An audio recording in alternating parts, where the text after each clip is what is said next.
Not much movement when you look at stocks today. We have a little bit of a decline across the board here, but really it's been mixed here. As you look at the overall market, we are seeing some declines based on retail sales coming in weaker than estimated, not being overbalanced, it looks like at this point, by an Empire Manufacturing number that beat estimates.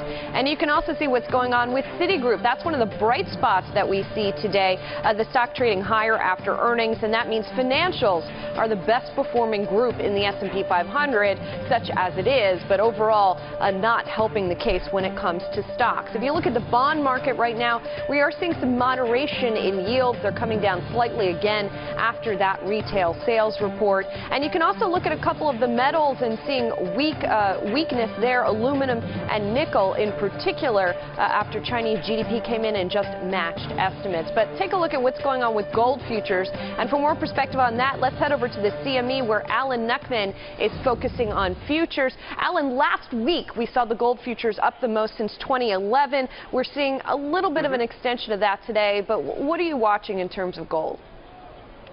Well, gold finally had a little bottoming breakout last week. It was up $65 on the week.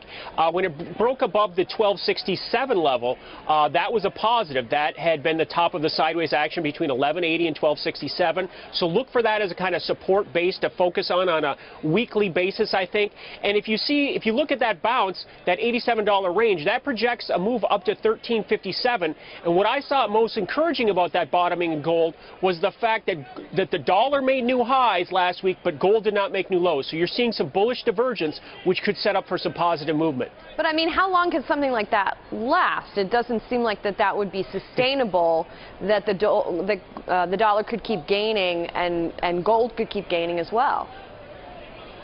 Well, we're seeing that, I like to look at the price action to give me the keys, and looking at this, I think that last gasp to the downside in gold was a little bit overdone. If you look at it, 1350 was the old support from April, May, and June. Markets often come back to their breakout points, and in the bigger picture, gold's gone from 1600 here recently to 1200, so the midpoint's 1400. 14 was that pivot point that we traded in for a couple weeks in May. So I'm looking for some, from a risk-reward standpoint, look for some follow-through on this breakout. The target on it is 1357 in the futures market. So I think, technically things have set up for this, and we could see a little bit of a bounce here because things got so overdone to the downside. Hey, Alan, let's say a brief word about what's going on in some of the other metals. I just mentioned aluminum and nickel. Futures have been suffering because of the Chinese data, even though on the face of it, Chinese data matched estimates, but obviously these metals are very tied up to what's going on there, and there seems to be some disappointment. Right, and that seems to be an old story. If you look at commodities in general, commodities have been drifting lower. Commodities are still significantly below the halfway point from the extreme highs in 2007 and the extreme lows in 2009. So commodities have not participated in the rally like equities have. But if you look at the charts longer term, you'll see something like crude. Crude's already achieved its near-term objective. Crude's bounced up to 106. It had traded 99 to 92, so that targeted 106. So I think if you look at it in the big picture, commodities will start to track like the equities do on the upside.